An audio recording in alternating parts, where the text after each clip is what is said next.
Good afternoon, everybody.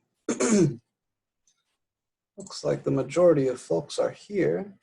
So I'm going to go ahead and flip over to the doc cam and get started. This is Calc 1, MAC 2311, section 004, lecture on the day 9/11/2020. And today, we're going to be talking about the derivative.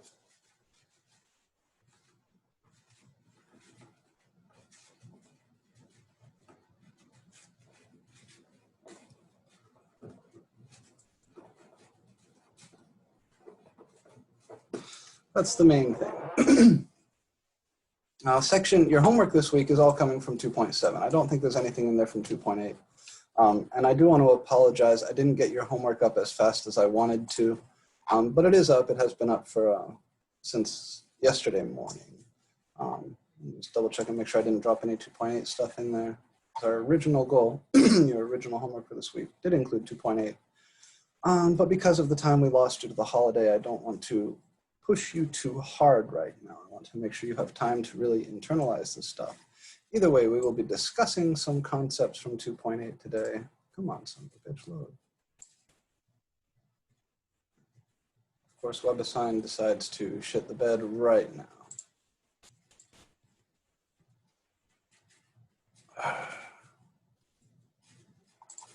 All right, we can live with that. I'll remind you what we've been doing. So recall the derivative of the function f of x at the number a, we denote f primed of a, and that's this little apostrophe looking mark we read as primed. This is the limit as x approaches a of f of x minus f of a over x minus a. And that will always come out to the same as the limit h to 0, f of a plus h minus f of a all over h. This is called the derivative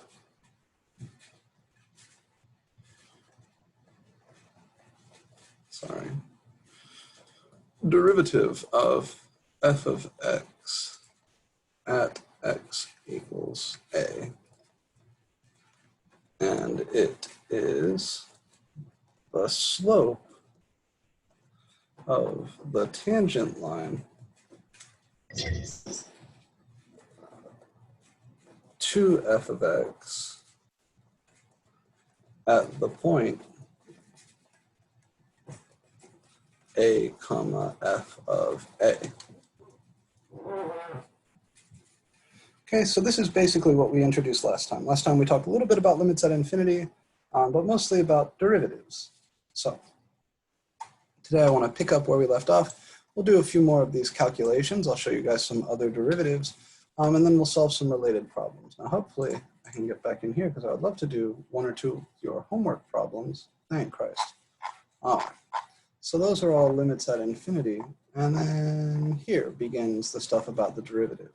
Now the first few questions are just definition based, but several of them are a little bit more sophisticated. You know, find the slope of the tangent line, find the equation of the tangent line, stuff like that.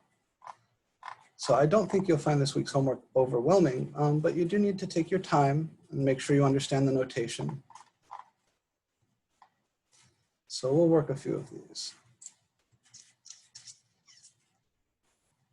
Okay. So if there are any, yeah, I see the chat there. If there are any particular homework problems that you guys would like to look at, I would be happy to start with those. There's not too much here, and indeed, nothing from 2.8. So this week's homework is pretty gentle. 7 and 9, I would be happy to look at. 1, 6, and 14, we can take a look at. Okay.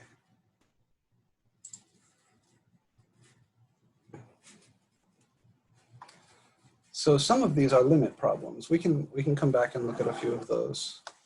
I'll write down what I can here. This is homework 3, problem 1. And then we'll try to share the screen space between the dot cam and the picture there. Okay. So the first problem is asking you to find a few of these limits, right? So in part A, again, you're going to get all of this from the graph. The limit as x goes to plus infinity of f of x. We find this by looking at the graph and imagining walking all the way out to the right. So I don't know whether zoom transposes the directions, but all the way out this way, all the way out to the right. Remember, this is the same as asking what's the horizontal asymptote, right? What does this function approach as x wanders really, really, really far off on the right-hand side? So if I put in values of x that are bigger and bigger and bigger, can we see this graph getting closer and closer and closer to something? Does anybody see a horizontal asymptote somewhere here on the right? Maybe this line, right? We should be sharing the whole screen. Let me make sure. Yeah, that's what I'm saying. Yeah, none of us I can didn't see it. Yeah. Okay, is that better? Yeah. Okay, good. Yeah, no, I can see it, yeah. So if we look at the right-hand side of this graph, imagine you're a little dude walking along the graph and you just want to keep going further and further and further and further to the right. Does it look like our height is getting closer and closer and closer to any particular y value?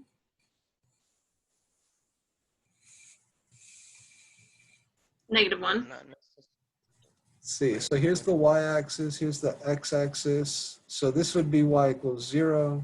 This would be y equals -1. I think this one is -2, right? So we wander further and further to the right. That looks like it's settling down on -2. So that's the limit as x goes to plus infinity. As x goes to negative infinity in part B, we play the same game, but now we imagine our guy is walking all the way off to the left. So if I'm along this graph and I'm walking all the way off to the left towards negative infinity, my height is getting closer and closer to whatever this is. So again, here's the origin. So this is 1, 2. It looks like we're getting closer and closer to 2 over here, right? So this would be +2. As we approach 1, something different is happening. So this is coming back a little bit to the material we talked about last week. If I let my x values get closer and closer to 1 from the left, it looks like we're shooting up to plus infinity here. And if I let my x values get closer and closer to 1 from the right, it looks like we're shooting up to plus infinity there, right? We're talking about this part of the graph. So as we approach 1, it looks like there's a vertical asymptote. And since we're going to plus infinity on both sides, we'd say the limit as x goes to 1 of f of x, this is plus infinity.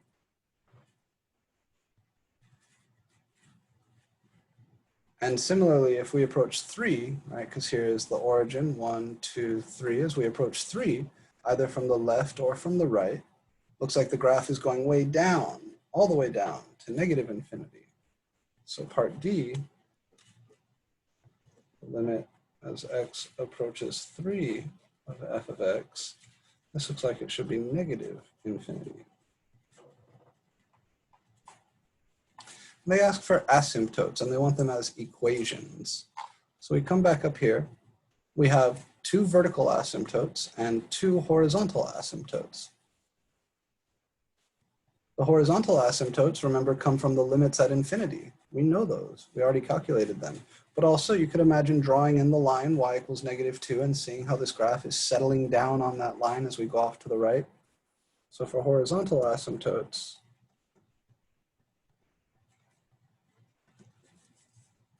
there's 2 of them.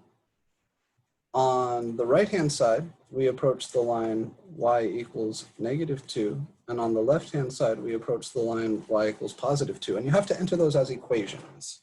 So if you just type 2 or -2, weather sign will be like, no, that's not correct. We wanted the equation of the line. The equation of the line that is the asymptote.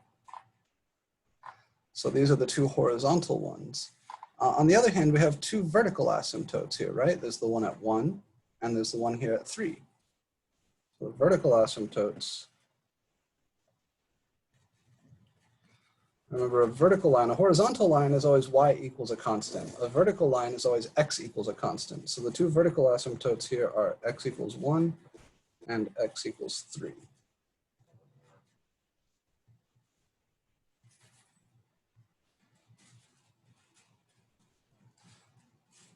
Any questions about where any of these parts are coming from?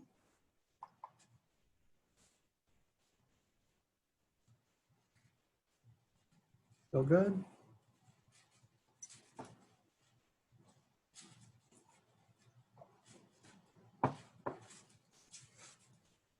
Okay.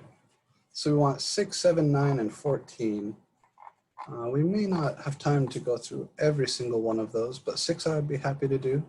7, for this guy, watch the video that we did on Wednesday. So this problem is almost identical to one that we solved in class together on Wednesday. You'll divide top and bottom by x, and then the trick is upstairs to get the x inside the square root. You'll write it as the square root of 1 over x squared. But the problem in 6 we have not looked at together.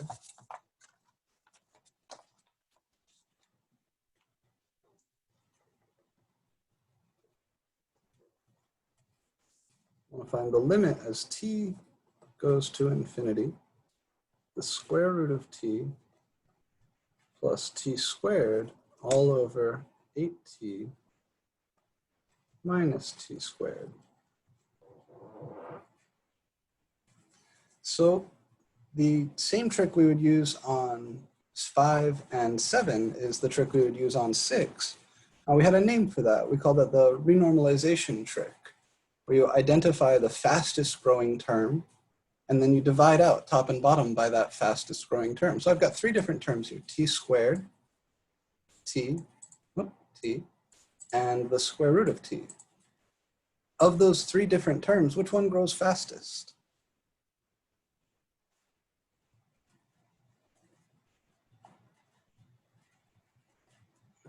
So I'm going to do the strategy here. Would it be t squared? Yeah. So we're going to divide top and bottom by the fastest growing term.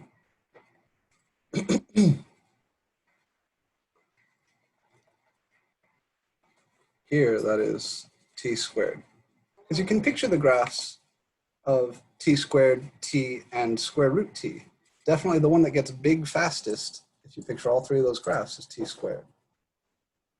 So I will evaluate this limit by dividing top and bottom by t squared. You want to be good with your notation. Always write the equals, always write the limit, and then you'll have your function, root t plus t squared over 8t minus t squared. And we're going to divide top and bottom by t squared. That means we're going to multiply by 1 over t squared on the top and on the bottom. And of course, fractions like this, they're grouping symbols. You got to think of these as being in parentheses. And then we'll distribute.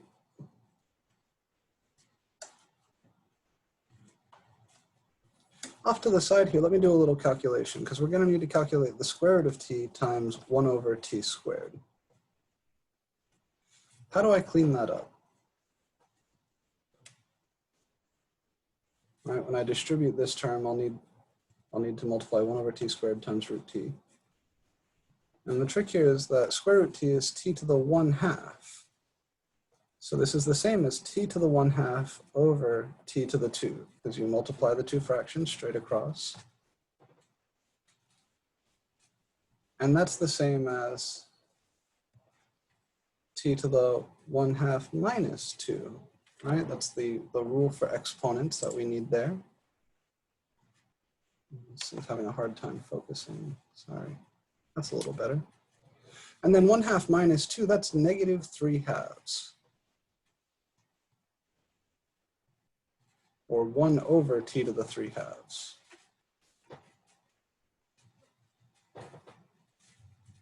So when I come back here, I'll have lim t to infinity, 1 over t squared times the square root of t. We just discovered that that is 1 over t to the 3/2.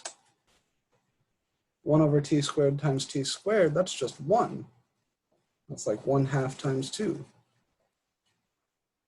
1 over t squared times 8t. One copy of t will cancel, and we'll get 8 times 1 over t. And then 1 over t squared times t squared, again, that's 1. So that's how the denominator looks. So this is just some side work, a little bit of algebra. The mainstream is here. And then we have this result that says 1 over t to any positive power will go to 0 as t goes to infinity. So 3/2, that's a positive power. Down here, this is 1 over t to the 1. So this is going to go to 1 over infinity, or 0. This is going to go to 1 over infinity, or 0.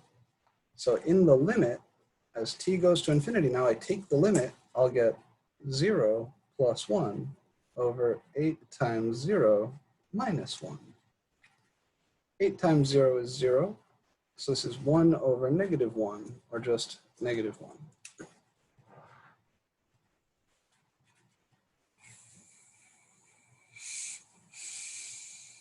So this renormalization trick is a good trick. Find the fastest growing term, and then divide top and bottom by that term. The algebra skills have to be here, right? We have to be able to do this in order to get where we need to go. But none of it is beyond you. If you've made it to this class, you've done calculations like this 1,000 times. If you get stuck on anything like this, or if you're not sure if what you're doing is kosher, send me a little Canvas message, or you can use the Ask My Instructor button in Canvas or in WebAssign. But emailing me or Canvas messaging me is probably the fastest way to get a good answer there. Or you can always come by office hours. We also wanted to look at 7, 9, and 14. Like I said, 7, very, very similar. I'll show you how to start 7. But we did this on Wednesday, so I don't want to burn too much time here.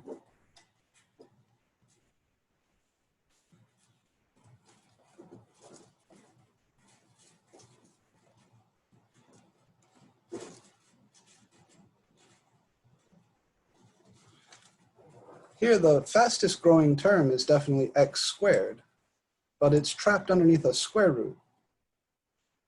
So really, this guy is only contributing growth to this function overall, like x, because the x squared grows fast, but then the square root slows him down. So I would divide top and bottom here by x.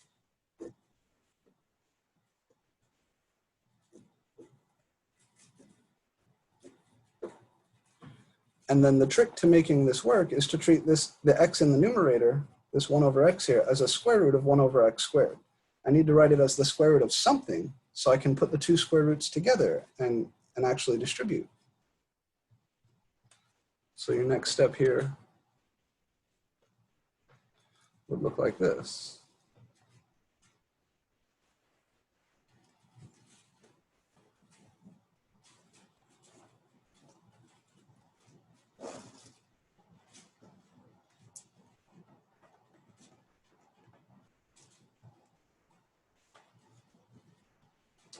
I mean, I guess if we've come this far, we might as well finish it. I don't see any harm. Just go quickly. The square root of 1 over x squared really is the same as 1 over x, as long as the x's are positive. And so rewriting 1 over x as the square root of 1 over x squared is kosher. And then having both of these as square roots allows me to write them as one big square root, where the inside looks like this.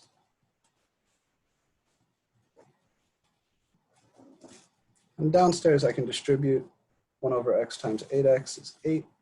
1 over x times minus 1 is minus 1 over x.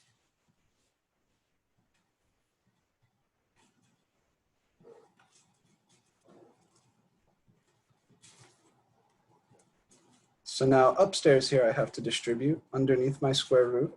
1 over x squared times x is 1 over x. 1 over x squared times 3x squared is 3. This is the limit as x goes to infinity of the square root of 1 over x plus 3. And then downstairs here, this is 8 minus 1 over x. So the 1 over x's go to 0 as x goes to infinity, so this becomes the square root of 3 over 8. And the sneaky trick here is figuring out how to insert this in here. And all that's required is writing it as the square root of it squared. Then you can put those two pieces together. So both of these are that same renormalization trick, just with a little bit of extra algebra.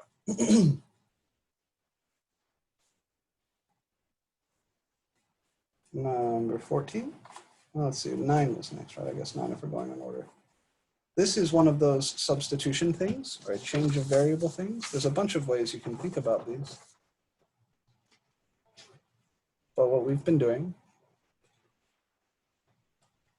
I say, okay, I want the limit as x. Oh, there's a question on the last one. So here the 1 over x piece is going to go to 0. So this is the square root of 0 plus 3 over downstairs I have 8 minus, again, 1 over x goes to 0. So the square root of 0 plus 3 is just the square root of 3. And 8 minus 0 is just 8. So if you're comfy up to this step, this answer is pretty much immediate. You just have to remember 1 over any positive power of x, that will go to 0 as x goes to infinity. So the bottom is getting big, but the top is staying 1. Okay. So in number 9, we want to take the limit as x goes to infinity of the inverse tangent of e to the x. And the kind of trick here, I know what inverse tangent does as x goes to infinity. If it was just arctan x, that would be easy.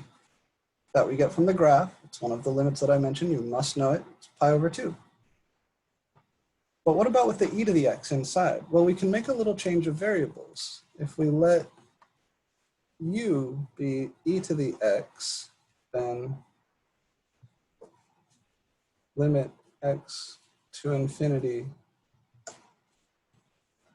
Let me say this another way. Then as x goes to infinity, so does u.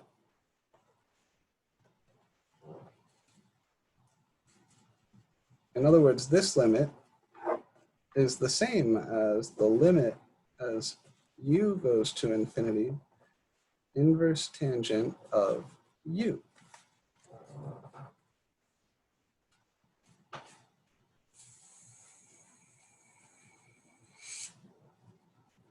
So I'm changing the variable. I'm getting rid of the e to the x inside. I'm saying e to the x, I'm just going to call that u. And then I notice that as x goes to infinity, e to the x goes to infinity. So that's the same as saying u goes to infinity. So limit x to infinity of inverse tangent e to the x is the same as limit u goes to infinity inverse tangent of u. And this, like we just said, is pi over 2. Another way to think about this, I'm happy to look at this again. Remember our theorem on continuity. A function is continuous if and only if you can shove a limit inside. So we could also say that the limit as x goes to infinity of the inverse tangent of e to the x is the inverse tangent of the limit as x goes to infinity of e to the x. And as x goes to infinity, e to the x goes to infinity, so this is the inverse tangent of infinity, which you can think of as pi over 2, because, again, the horizontal asymptote for arctan on the right-hand side is pi over 2. So usually when I see a problem like this, what I do is I ask myself, what's the inside doing? As x goes to infinity here, the inside is going to infinity. And what does arctan do as his inside goes to infinity? Oh, well, that's a graph of arctan that's going to pi over 2, so you can see it right away. These are just kind of two different ways of saying the same thing.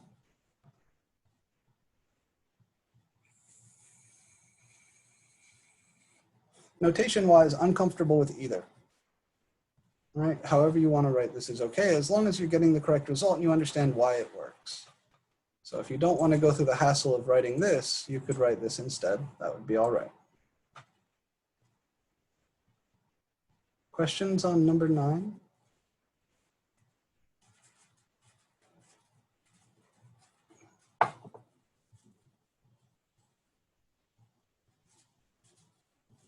Okay. Let's take a quick look at 14 then. And I think this will get us talking about derivatives a little bit. Yeah, this is a good one. All right, so a quick note.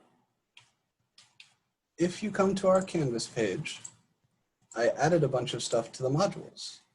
Lots and lots of things. So I went back over all my calc classes and I found anything that I thought would be useful for someone in Calc 1. Of course, I have finite time, so I've only put together the stuff that's relevant for what we're talking about right now. So there's lots and lots of review. If you're having trouble with any of these topics, take a look at any of these. If there's anything in here that you don't remember or you're nervous about, I strongly encourage you to spend some time on those. But then if you come to our section on limits and continuity, got lots of good stuff there. And then just a few things for the derivative. So this video talks a little bit about the definition of the derivative, where it comes from, the geometry. We've talked about that a lot, but it never hurts to remind yourself. And these two resources discuss what's going on in this problem. So MIT, everybody knows MIT, one of the best places to learn anything in this universe, has lots of good stuff here. They're talking about position, velocity, the relationship between those things and derivatives. And if you want a fast and simple version, the Patrick JMT video is very good, talks about the same stuff. What's going on here is that your velocity is the rate of change of your position. And your acceleration is the rate of change of your velocity. So velocity, how fast are you moving? How much distance do you cover per unit time? And acceleration is how fast are you going faster or slowing down? So how is your velocity changing? Or what is the change in your velocity per unit time? Here they tell us that this graph is the graph of the particle's position. So the particle is moving along a straight line. You can think of it as moving along a track.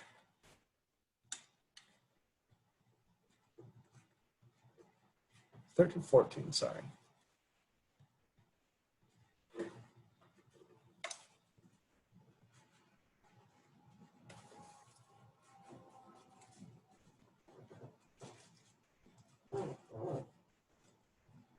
This says, the fact that the graph goes through the origin says that at time t equals 0, when you're first starting out, the particle hasn't moved at all. And then over the first second, the particle goes from its starting position to 3 meters away. So let me draw this.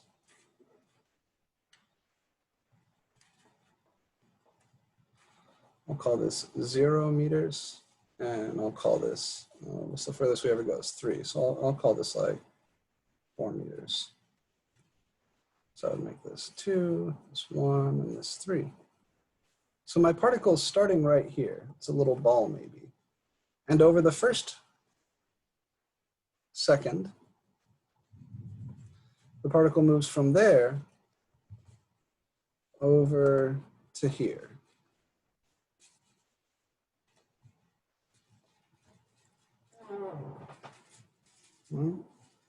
My particle begins at its starting point, 0 meters away from where it started. And after 1 second, it's 3 meters away over here. And then in the next second, it stays there.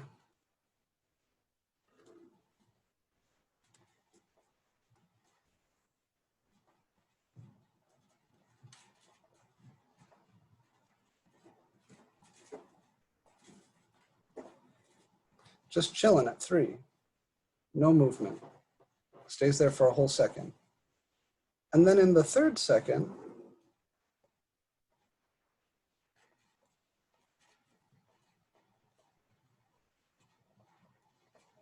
it moves from position 3 meters back to position 1 meter. So he goes from here back to here.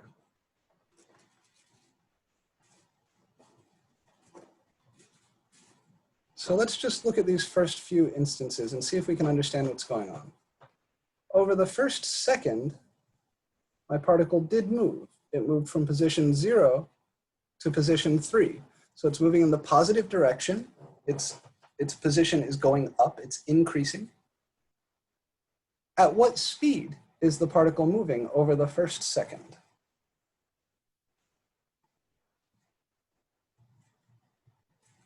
How many meters did it go and how long did it take to get there?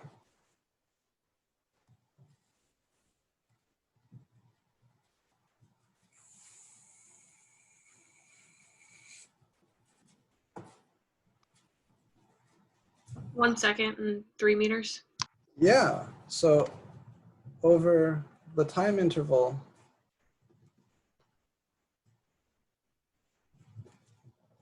zero to 1, the particle moves right with speed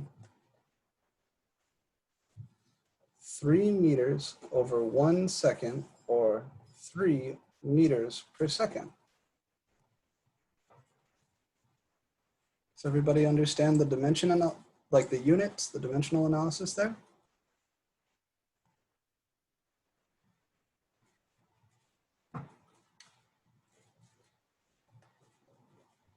Over the time interval 1 to 2, which is the second second, right?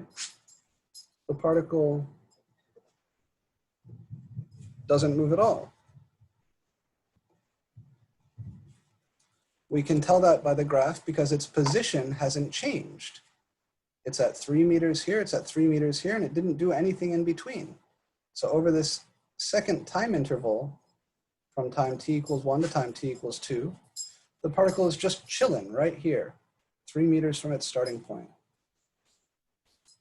So the speed here is 0 meters per second. Over the time interval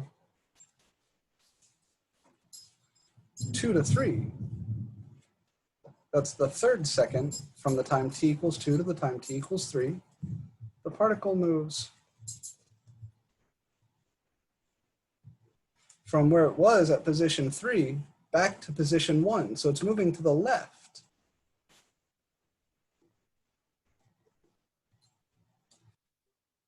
With speed, how far did we go? We went 2 meters from 3 back to 1, that's 2 meters. And it took us 1 second to do so. So that's 2 meters over 1 second, or 2 meters per second. So this is the kind of analysis you need to do to solve this problem.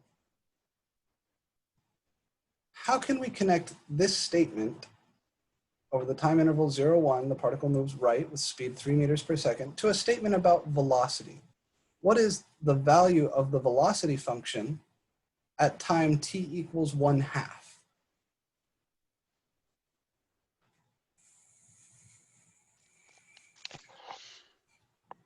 What is the velocity of this particle anywhere during this time interval? Per second? 3 meters per second, yeah. Oh, 3. Because I didn't over calculate this the whole slope. time interval, the particle is moving at a constant speed of 3 meters per second. He starts out here and he just starts rolling along until he gets here. He gets right here at time t equals 1, and his speed is constant. So the velocity is positive 3 from t equals 0 to t equals 3. The velocity from time t equals 1 to t equals 2 is 0. He's not moving at all. His speed is 0. And the velocity from t equals 2 to t equals 3, over this third interval, the particle is moving backwards, the other direction, at 2 meters per second. So the velocity here would be -2.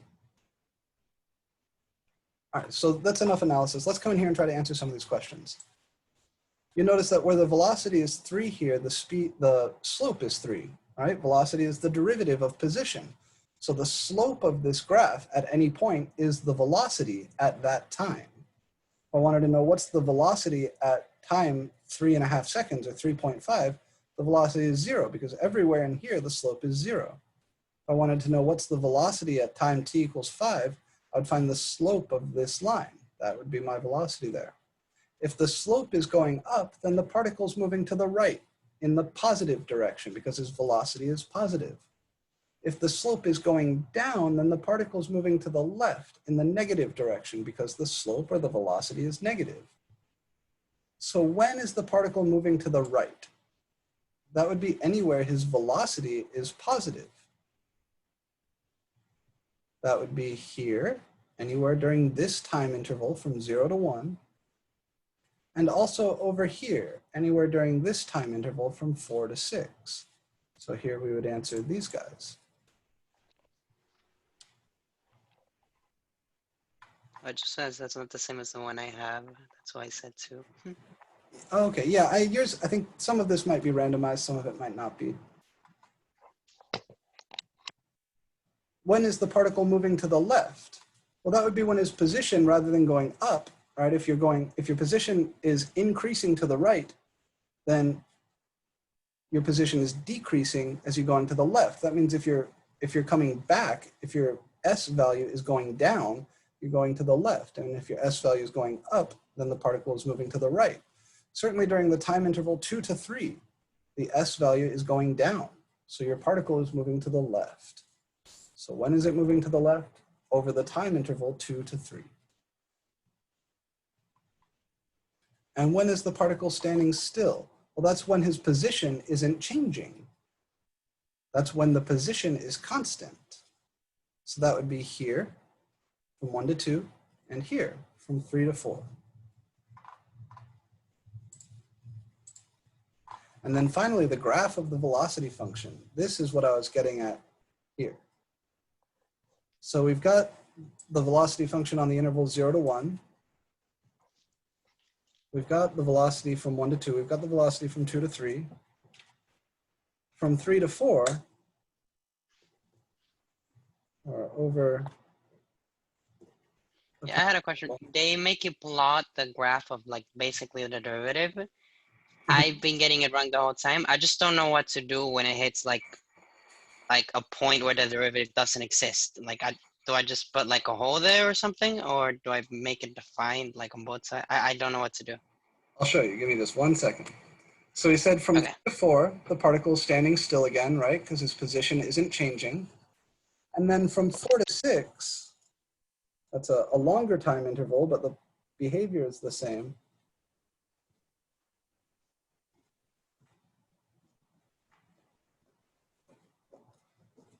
The particle moves right because its position is increasing. At what speed? Well, how far did we go? We're going from position 1 back out to position 3. And we do that over a time length of 2 seconds. So my position increased by 2, and it took me 2 seconds to do that. So the speed there is 1 meter per second. So let's put this together into an answer for the velocity function. I'm going to write it piecewise, because we always need more practice with piecewise functions. From 0 to 1, the velocity was 3, because we're moving in the positive direction at a speed of 3 meters per second. So v of t is equal to the constant function 3 if 0 is less than t is less than 1. The velocity we said is 0 if t is between 1 and 2. So 0 if 1 is less than t is less than 2. From t equals 2 to t equals 3, the velocity was, or the speed was 2, but we're moving to the left. So the velocity is -2 meters per second. So the trick, people ask, what's the difference between speed and velocity? Velocity has a direction. Speed doesn't care about direction. Speed is how fast you're going. Velocity is how fast you're going in a given direction. Over the time interval from 2 to 3, look at the graph, my particle is going backwards. His position is going down. So the velocity here is negative. The velocity here is positive. You really can just think about it as these slopes. So the slope here is 3, the slope here is 0, the slope here is -2. So the velocity function there is -2, and that's if 2 is less than t is less than 3, because we're talking about the time interval from 2 to 3. We're 0 again if t is between 3 and 4. And then we're 1. So I need to extend my brace down a little further. If 4 is less than t is less than 6. So what's this graph look like? Let's put in the pieces we know for sure. Between 0 and 1, we're up here at 3. So I'll call this 3, 2, 1. And I'll call this 1, 2, 3, 4, 5, 6.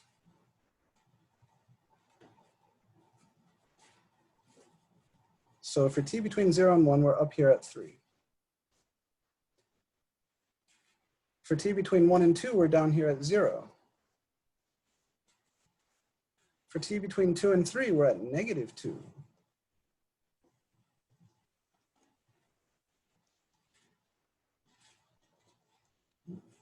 Paper just tore. For t between 3 and 4, we're back to 0. And for t between 4 and 6, we're up here at 1. Okay. And the question, what do we do at the endpoints, is an interesting question. These are all open.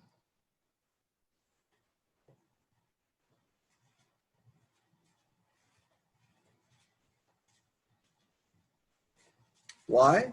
Because at the moment t equals 1, what's going on with my particle? Well, just to the left of 1, when t is just before 1 second, like 0.9 seconds, 0.99 seconds, my particle is still moving. It's still moving to the right at 3 meters per second. But then when it gets there, it stops, and it stops suddenly. It doesn't gradually slow down. As soon as it gets to that position at 3 meters, it immediately stops. So there's this jump. Really? All open circle? All open. And then he chills there for a second, and then immediately he jumps to moving backwards at 2 meters per second. So again, there's no gradual transition here. It's just an immediate jump in the behavior of the particle. So everything is open. So this is what my velocity graph looks like. Alex mentioned something, that the derivative doesn't exist at some points. So like here at t equals 1, and here at t equals 2, here at t equals 3, at these endpoints, it's true that the derivative doesn't exist. And that corresponds with these corners being sharp. What you'll find is that if your original function has sharp corners, then at that point, the derivative of that function doesn't exist. The limit which would define the derivative, you can think about, if you take the limit that defines the derivative at 1, if you let x approach 1 from the left, those slopes are all +3. If you let x approach 1 from the right, those slopes are all 0. So the left and right limits defining the derivative don't exist at 1. And the same thing is true at every single one of these sharp corners. Which is a perfect segue into the next thing I wanted to talk about. So before I move on, questions on this problem or how we solved it, or any of the statements that we made here, even if they're not directly related to questions asked, still very important.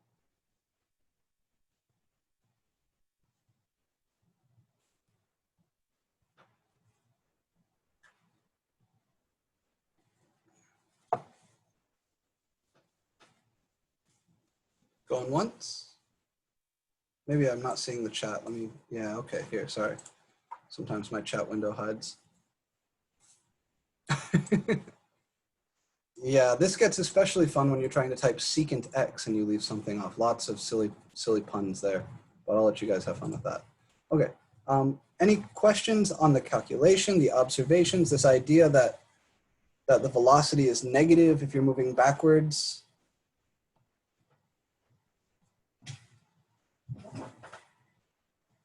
When I taught this class at UF, I would ask additional questions like this, like, okay, what does it mean for the velocity to be positive or negative? That means you're moving forwards or backwards. What about acceleration? What if your velocity is positive, but your acceleration is 0? What does that mean?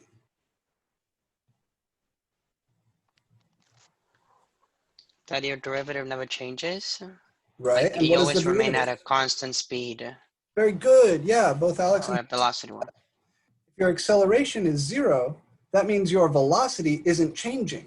So you're at a constant speed. You're just. What if your velocity is positive, but your acceleration is negative? What does that mean? Yeah, Lucas got it.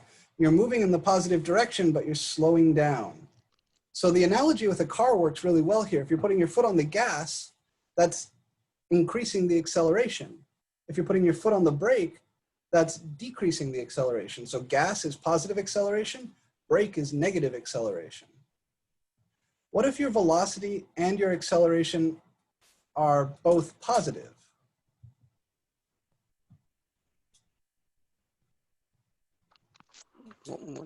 Okay. Moving in the positive direction. Soon they would answer, right? And also your velocity is increasing. So you'd be speeding up. Yeah, good. Think about the other permutations there. Velocity negative, acceleration negative, velocity 0, acceleration 0, what all these could mean. And next time you get in a car and go for a drive, try to imagine the calculus that's going on behind the decisions you make. I actually do this when I drive, and it's a lot of fun. But I want to talk to you about now some technical details. So far, we've been kind of working with the concept of a derivative, but we haven't talked about the subtle thing there, when the derivative exists and when it doesn't, why there are holes on the graph of that derivative function, why there are open bits. So what does it mean for a function to be differentiable?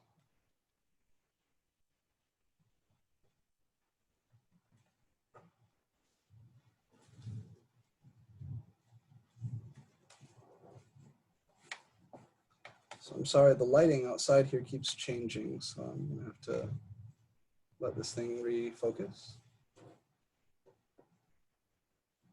Remember that the derivative f primed of a is defined by those limits, right? Lim x to a f of x minus f of a over x minus a, or the limit as h goes to 0, f of a plus h minus f of a all over h. If the limit defining f primed of a exists, then we say f of x, the function f, is differentiable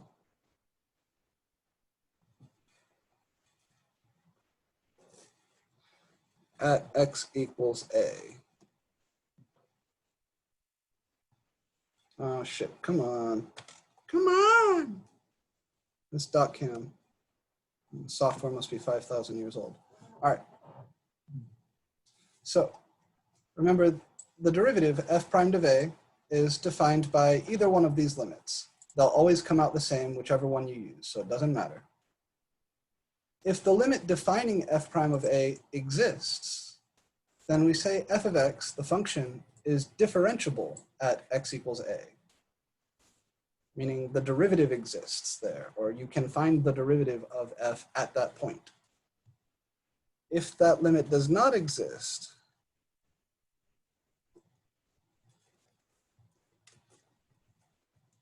if the limit defining f primed of a does not exist, then we say f of x is not differentiable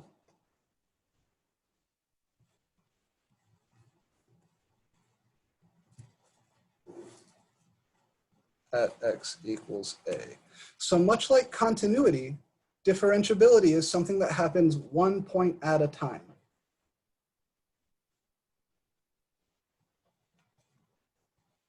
If f primed of a exists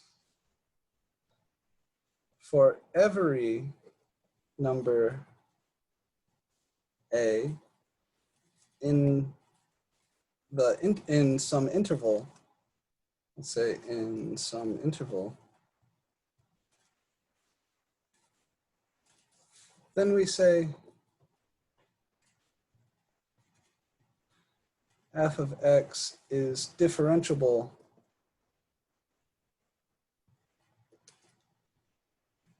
on that interval.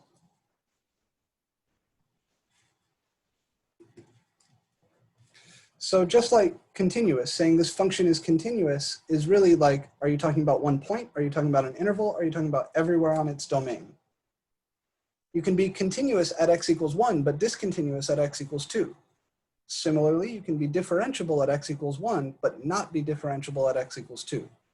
And if you say a function is differentiable everywhere on some set, like differentiable on the real numbers or differentiable on the interval 2 to 5, that means that it's differentiable at each number in that set.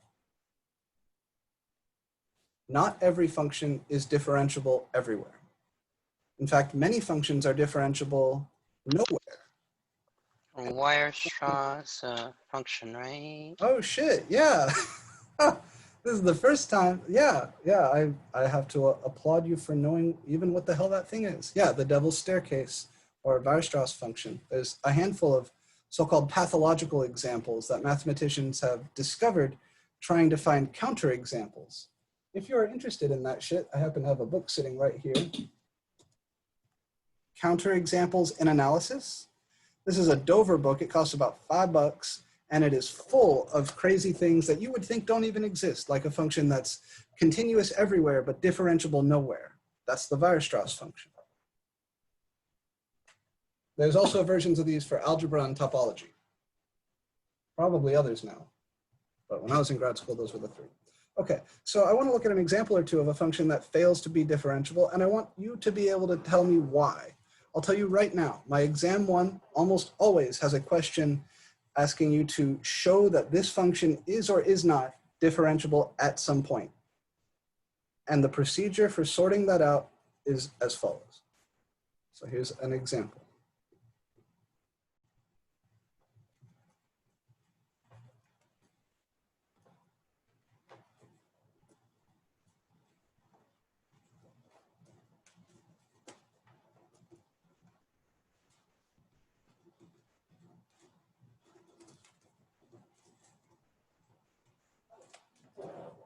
If you look at the graph, you'll see that it has a sharp corner there.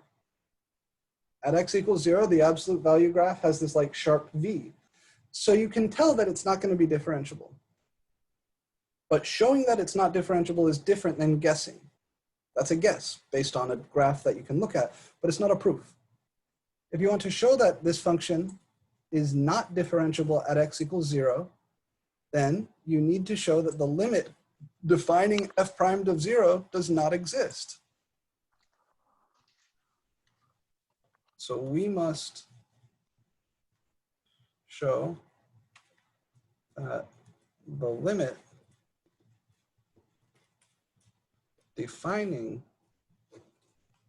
f primed of 0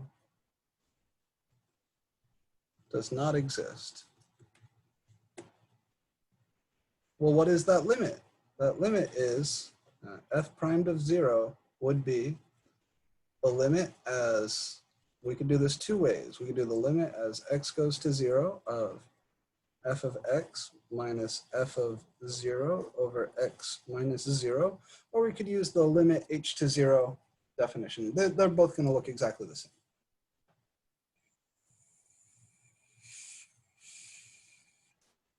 f of x, that's the absolute value of x. So this is the limit as x goes to 0, absolute value of x minus f of 0. That's the absolute value of 0 over x minus 0.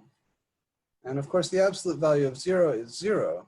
So this is limit absolute value x over x as x goes to 0.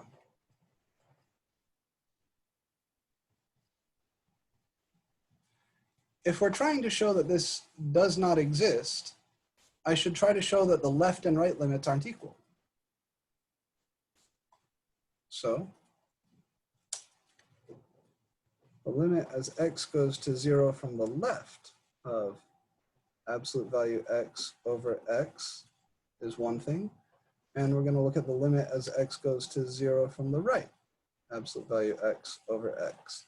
If these two are equal to each other, then the function is differentiable at 0. If these two are not equal to each other, then the function is not differentiable at 0 because the overall limit defining the derivative does not exist if the left and right limits don't match. Let's do this one first.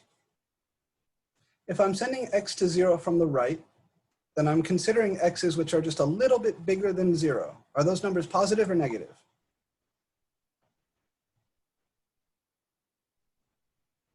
Don't think too hard. Yeah, positive. So the absolute value of x, if I'm plugging in positive numbers, is just x. So this is the limit as x goes to 0 from the right of x over x. And you can cancel x over x, that's just 1. So this is the limit as x goes to 0 from the right of the constant function 1, which is 1.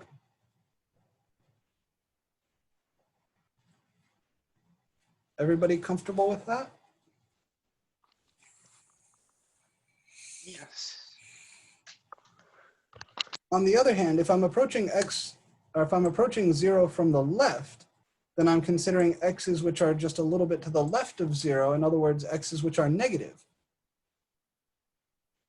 The absolute value function is defined piecewise. If you plug in positive numbers for x, absolute value of x is just x. If you're plugging in negative numbers for x, then the absolute value of x is negative x. And again, you can cancel the x's. So here the x downstairs is just coming along for the ride. The absolute value of x is negative x because I'm talking about plugging negative numbers in for x. Remember how the absolute value function is defined. It's piecewise. If x is negative, the absolute value of x slaps on another negative to make it positive. So here I'm considering negative x's. So the absolute value of some negative number is the negative of that negative number, making it positive. So these would cancel, and you get the limit as x approaches 0 from the left of -1, which is -1. All of this is coming from the piecewise definition of absolute value. We've shown this a few times now. I'm hoping we're getting comfy. It's negative x if x is less than 0, and x if x is greater than or equal to 0. So this is what I'm using to make this statement. Now the function I give you on an exam, if I ask this question, I probably will because I usually do, I may give you some other piecewise defined function, but you would still do the exact same thing. To determine whether or not the function is differentiable, you try to calculate the limit that would define the derivative. You want Is the bottom one greater than or equal to? Yeah. Okay. So you need to take the limit that defines the derivative and determine whether or not that exists. If that limit exists, hooray, the function is differentiable. But if the function isn't differentiable, you will need to discover that by looking at the left and right limits separately. We've done this once before, but we didn't have the language of derivatives when we talked about it. So let me kind of remind you what the picture looks like.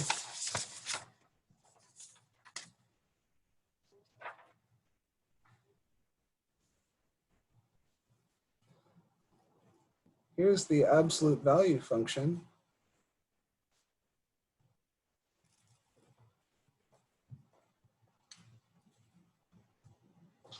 And you see over here, if x is negative, then it looks like the line y equals negative x.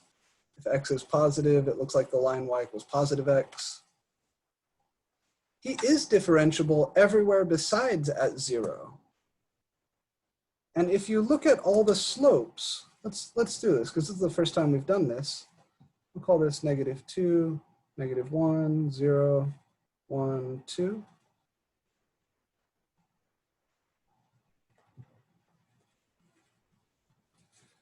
The slope here is -1. The slope here is -1. The slope here is +1, and the slope here is +1. So if I want to start trying to understand the derivative as a function in its own right, I make a graph of the slopes.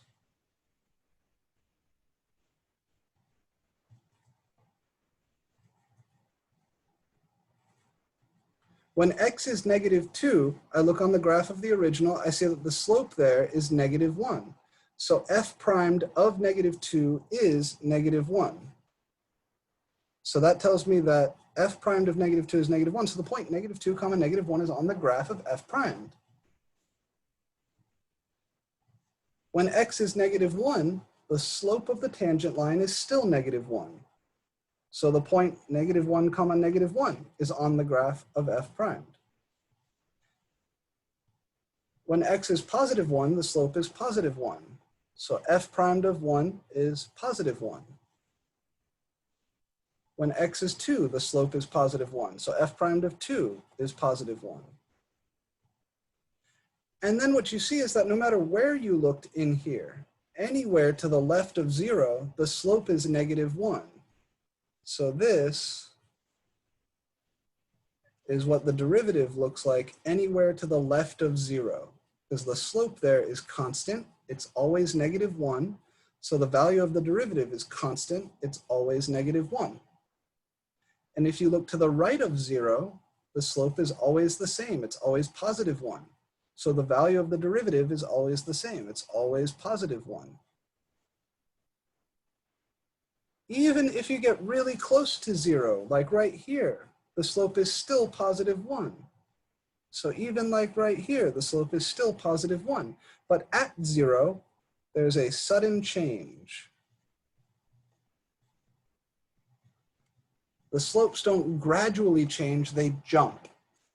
So it's not even a hole really. I mean, these are open, but normally what we call a hole is where the two sides match and there's just like a hole right there. Here, the two sides don't even match. This is a jump discontinuity in the graph of f prime. This function is continuous at 0. The original, f, the absolute value of x, that is continuous at 0. You can draw the graph without lifting your pen. Or if you like, the limit as x approaches 0 for this function is the value of the function there. As you approach 0 from the right, you get close to 0. As you approach 0 from the left, you get close to 0. But the slopes are not like that. The slopes are not well behaved. The slopes everywhere over here are -1. And then there's a sudden jump, and the slopes everywhere over here are +1.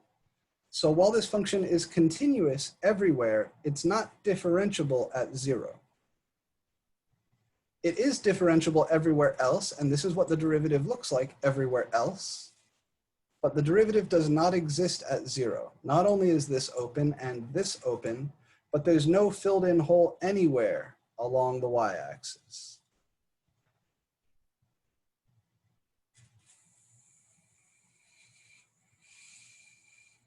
So this is a good first problem because we get to play around with the concept of differentiability, and also it leads us to drawing a graph of the derivative, which isn't something we've ever done.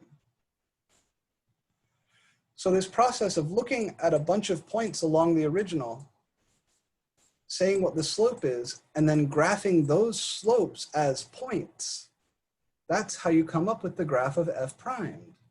That's how you start understanding the derivative as a function in its own right, which is our main goal starting next week. I want to work a little bit more with this stuff.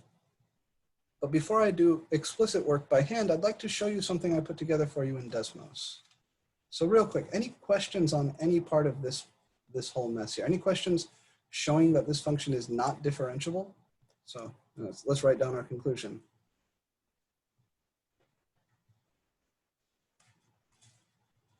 The function f of x equals absolute value x is not differentiable at x equals 0 because f primed of 0 doesn't exist. The left and right limits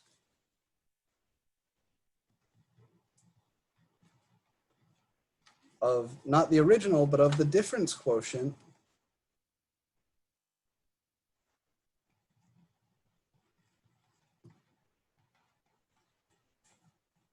don't match.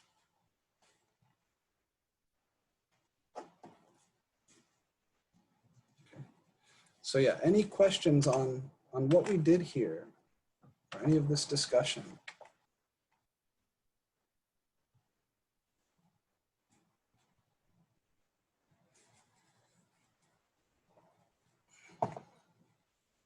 Will we be doing like more examples of these? Probably one or two more, yeah. Okay.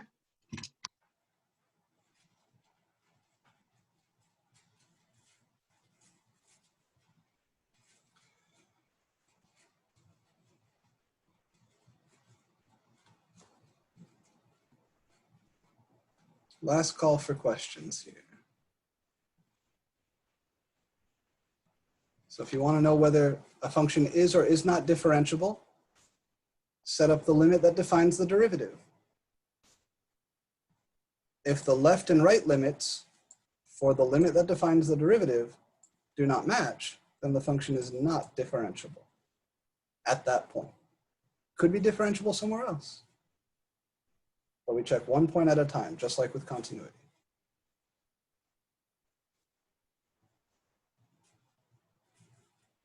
This is going to sound stupid, but can you just explain the definition of differentiable? Sure, yeah. So that was this, right? If the limit defining f primed of a exists, then f is differentiable at x equals a. If the limit defining f primed of a does not exist, then f is not differentiable at x equals a. So it really is just in terms of whether these limits exist or not. If the limit defining the derivative at that value, right, for that number a, do exist, then f is differentiable at a.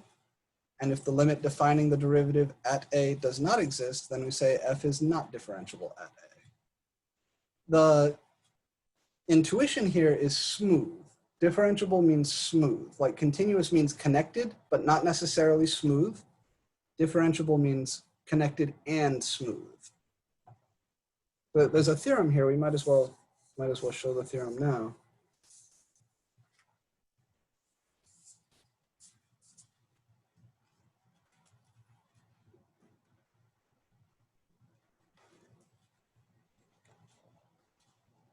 If f of x is differentiable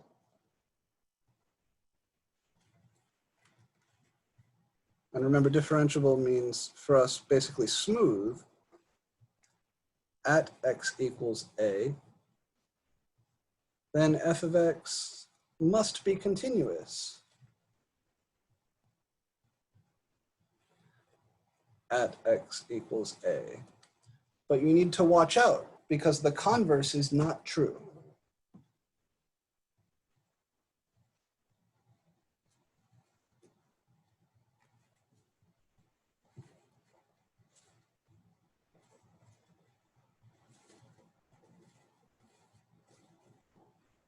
Just because a function is continuous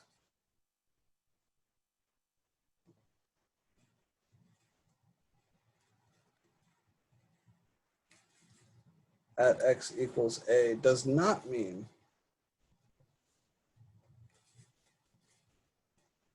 f of x is differentiable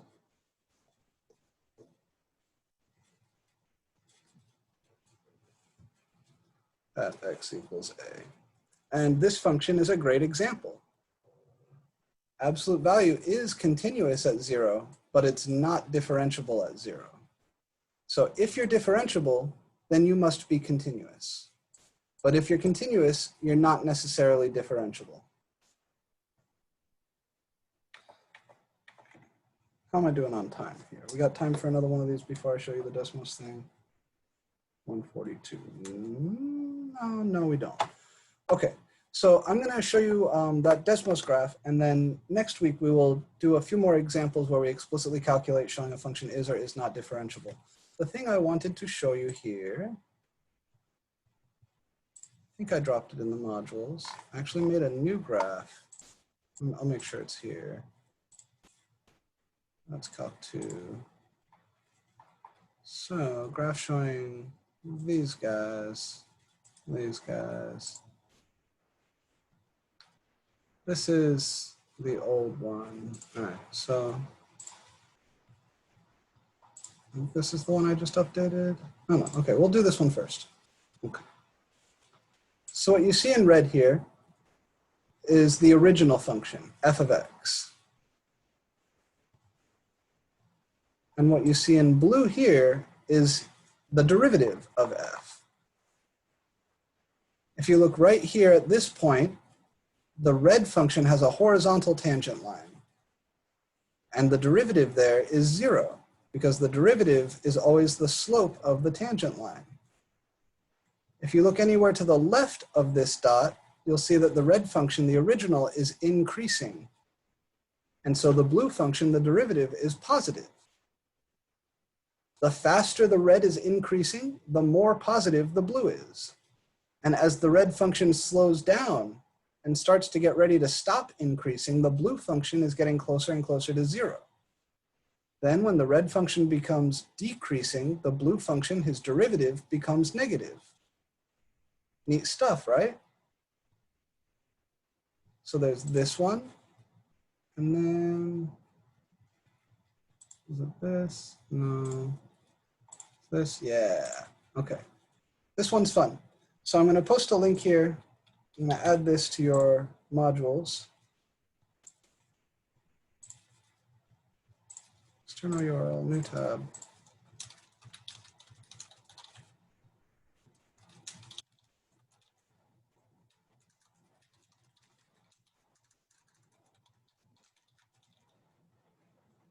So the one that says new for fall 2020, that's the one that I'm showing you right now. You can actually grab this point. So again, the red is the original and the blue is the derivative. Get that stuff out of the way. Just watch the picture.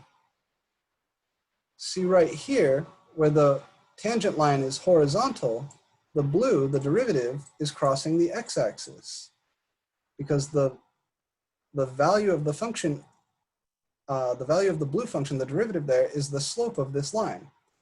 Now the blue function becomes negative, and you see the slope of the tangent line becoming negative. As the blue function gets more negative, the slope of the tangent line becomes more negative, and so on until we get over to here, where the blue function, the derivative, is 0 again. You have another horizontal tangent line. So the blue is the slope of the purple line at any given point. And you want to start trying to connect the shape of the red graph to the shape of the blue graph. The steeper the red graph, the taller the blue graph. If the red graph is decreasing, the blue graph will be negative. If the red graph is increasing, the blue graph will be positive. Places where the blue graph goes from being positive to negative or negative to positive, those are places where the red graph will briefly have a horizontal tangent line. It's very cool stuff.